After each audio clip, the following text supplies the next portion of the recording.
So this is the Superbox S7 Max. This was kindly sent to me for review, and I got to be honest, I get a lot of review requests. I just assumed it was another Android box. I've had quite a few of those over the years, and when it arrived, I thought, it's quite flashy, it looks nice.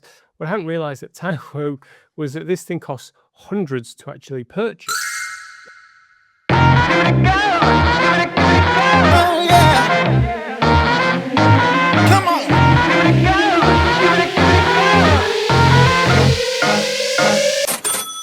The reason being that this is apparently a replacement for all your subscription fees, whether that's be TV channels or video on demand. Now, the box itself just looks like any ordinary Android box. It's got this nice blue finish to it. Around the back, you've got the power in.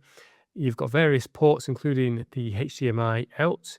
You can connect this to your network either via Wi-Fi or via Ethernet cable. Because of the nature of this box, I connected this via Wi-Fi to a guest network rather than to my main network. Then around the side, you've got ports for a memory card, USB, and maybe even a USB stick or some sort of peripheral like keyboard, mouse, something like that. This has a small display on the front, so it can just display the time. The box can be powered via a USB cable, and it also came with a remote. The remote worked absolutely fine. It's quite responsive. You can activate mouse mode, and that just puts a mouse cursor on the screen, which is handy in some situations. When I first loaded up the box, it dropped me into this nice looking interface, but there's actually nothing really on the box. There was just a few basic apps, but nothing to indicate how I would gain access to this wealth of content that was promised. I got back in touch with the person who sent it me, and they explained that the Supermax box itself is just an Android box, and you have to have a special app store installed in order to access all of this content. So they sent me the instructions, I followed them, had to download an app, installed it onto the box.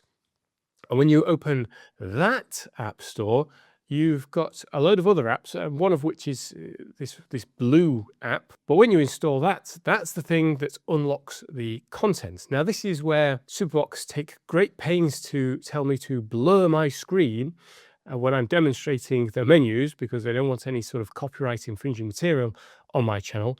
And they also wanted to stress to me that the Superbox itself isn't illegal. And so I can understand that position.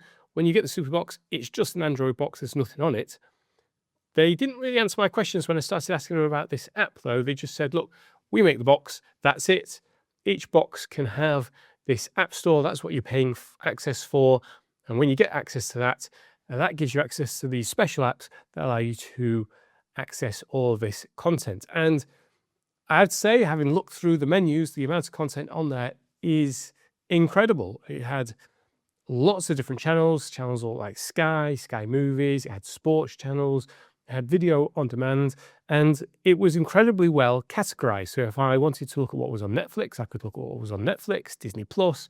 There was just a huge amount of different services listed, and when you go to it, it shows the content available. Now, you may have noticed me blurring this part of the screen, and that's because this shows a unique identifier for the box. It's a MAC address, and that means that you don't actually need to sign into anything. You have to put your email address in, you don't have to enter any personal details at all. They use that to authorize you to access the apps. The other thing that I actually think is really well done is it was pulling user scores from somewhere. So when you looked at the content, it would tell you straight away if it was a 5.8 or it was a 7.1 or whatever the rating was.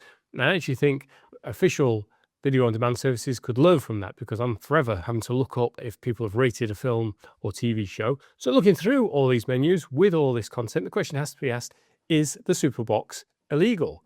Now, I would say that Superbox's position is correct in that when you buy it, it is just an Android box. There's nothing about the box that is problematic.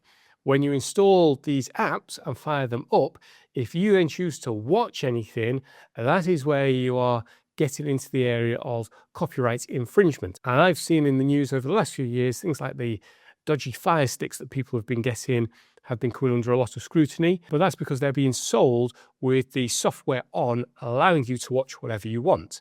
In this particular case, it's being sold either without the software, as in my case, or I think it's supposed to have a link that allows you to download the App Store or has the App Store on, and then allows you to download the apps. And then it's your choice if you choose to install them, fire them up, and watch them. So I'll leave it up to you to decide if you want access to lots of content for a one-time fee. I'll put links down below. You could put a VPN on, and I'll put a link to the VPN I use